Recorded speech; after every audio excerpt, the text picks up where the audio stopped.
আচ্ছা কাদির আর করিম ওরা কি করতে আছে এনো বইয়া আজকে ওদের আমি যা জিজ্ঞাসা করবো যে ওরা এনো বইয়া কি করতে আছে।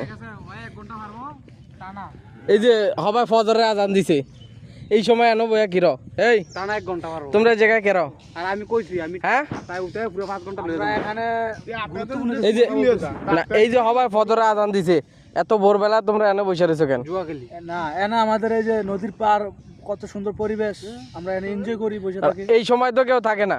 আমরা সময় থাকি এই তোমার নাম কি? 8টা পর্যন্ত নাম কি? 8টা পর্যন্ত থাকে নাম কি তোমার? আমার নাম কালাচোরা কারণ আমরা নাম কি? আমরা মুসলিম ফজর নামাজ পড়ে তোমরা যে এই যে এলাকায় এই ফজরের টাইমে কার লাগে দেখা করতে এনে বসে রয়েছো? হ্যাঁ আমার নাম সেতু এই যে তিনজন। আমার লাগে কম আচ্ছা এই সময় কি মানুষ বাইরে থাকে? এই যে ফজরের সময় এই সময় তো মানুষ মসজিদে থাকে আর তোমরা এখানে কি করো? আর তোমাদের নামে তোমাদের এই ভিডিও করে রাখছি এই ভিডিও আমি থানায় দেখাবো দেখা তোমাদের নামে অভিযোগ করবো।